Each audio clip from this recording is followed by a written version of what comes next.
Ciao anima bella, welcome back. Today we open a new chapter in our journey and begin to explore what we call the supporting traits or sub-traits in the EVO potential map. If your core traits are like the main colors on your canvas, these sub-traits that we're going to explore from now on are the shadows, the accents, the undertones. They give depth, they explain nuances, they offer insights into other scenarios. And there's no better place to begin than with one of the most common and most misunderstood behavioral tendencies, resistance to change. Let's walk into it gently. What is resistance to change? In the EVO system, this supporting trait tells us how easily you adapt when something new enters your world. So a new tool, a new strategy, a new perspective, a new role. So what is resistance to change? In the EPA system, this supporting trait tells us how easily you adapt when something new enters your world. A new tool, a new strategy, a new perspective, a new role. High resistance to change means that you tend to stick with familiar methods even when they no longer work, that you hesitate to adopt new approaches, new tools, new technology, or new ideas, and that you rationalize the discomfort of change as a logic or logical motivation. Oh, now it's not the right time. That's not how I do things. It doesn't really make sense to me. But what lies underneath this logic? Often fear. Fear dressed up as familiar strategy. So let me offer you a metaphor. Imagine a pair of shoes you've worn for years. They once fit perfectly. They took you far, they helped you move through life, but now they're tight, they hurt, they're wearing out, and yet you don't throw them away because they feel familiar and safe. Because breaking in new shoes, sounds painful. Because the thought of change makes you hesitate. That's high resistance to change.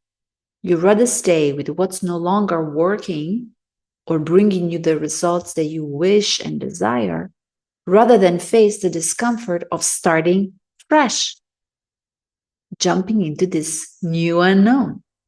But here's the paradox. The very discomfort that you fear is the threshold of your next evolution. This is important. Let me say that again. The very discomfort that you fear is the threshold of your next evolution. Meaning that if you're not willing to break in the new shoes and face that potential pain, not necessarily it will be there, but it might be there. So if you're not willing to face the potential pain of breaking in new shoes, you might sabotage yourself from your next upgrade or your next quantum leap or your next success or opportunity. Let's go on. Let's explore now what happens when resistance to change is low, very low. And this is the other extreme. Low resistance to change means that you might say yes to new ideas too quickly, abandon systems before they've had time to work, jump from tool to tool, coach to coach, method to method, idea to idea, just because they're new and seem exciting. So at first glance, it looks like flexibility, but deep down, it's instability. Because you're in constant redesign, but never really in true alignment. So you don't resist change, but you resist consistency. And the result is that you never give your roots time to deepen. So nothing strong and fruitful can be built. The goal is not to eliminate resistance. The goal, as always, is to tune in and listen to it. Because sometimes resistance is wisdom. It's your system saying, pause, integrate, don't rush. Other times it's fear of the unknown, fear of losing identity, fear of failing publicly. So your job as a conscious human is to ask, okay, is this a boundary or a blind spot? Is this resistance protecting me or limiting me? And that's how you start redesigning yourself from within. In many spiritual traditions, change is seen not as destruction, but as shedding. Think of a snake. When it grows, it doesn't curse its old skin. It simply leaves it behind because staying in it would mean suffocation. What once protected now restrains. And so the snake rubs up against life, rock, branch, movement, until the old layer peels away. And this is the soul's process too. Resistance to change is often just the sound of the old skin saying, wait, don't go yet. Stay here. It's safe here. I've kept you safe until now. But your future doesn't need your safety. It needs your courage to build and create a new safety. Something that's adjusted to your present situation. Let's explore some practical ways to work with resistance. So if you notice that this trait in yourself is high, try this. Name the story. Every resistance hides behind a narrative. Write it down. I can't do early morning rituals because what comes up? So I can't do whatever the new habit or ritual you're trying to insert into your routine because ... And see what comes up. Write it out. Don't censor yourself.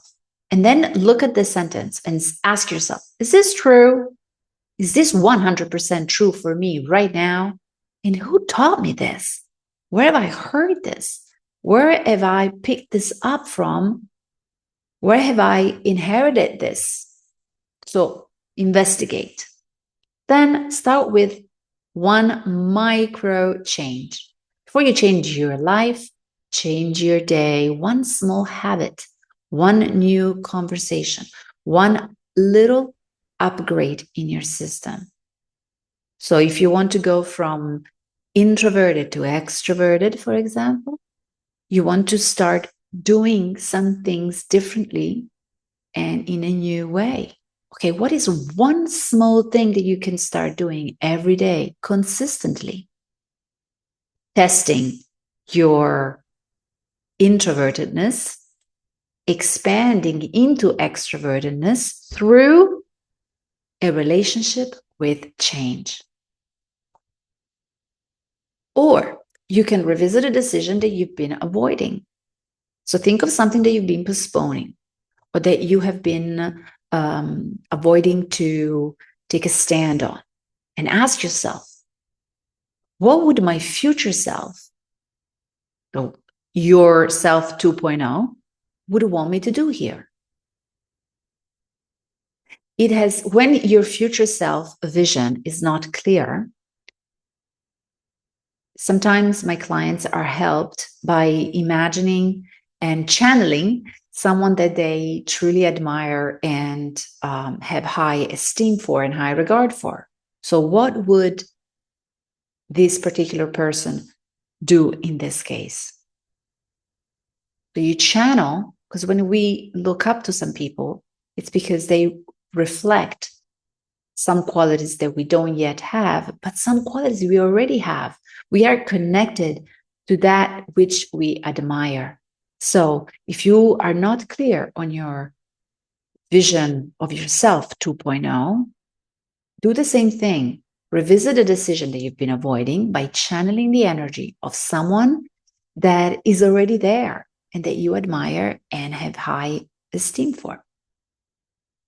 Lastly, you can try to journal. Not a big fan of journaling, but some clients love it and it really works for them. So try and find a quiet moment, pen and paper or your journal, and ask yourself, if I wasn't afraid, what are all the things, all the new things that I would try this week? And just write them down, like open the flow, turn it on, switch it on, and just write everything that comes to mind.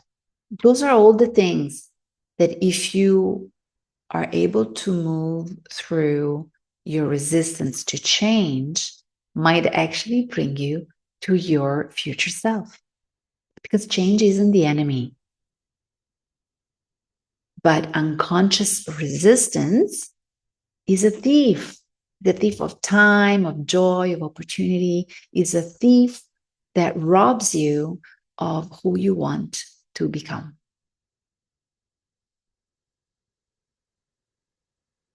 Resistance to change in the EPA system is often a reflection of the belief trait, which we've already seen in one of the previous episodes.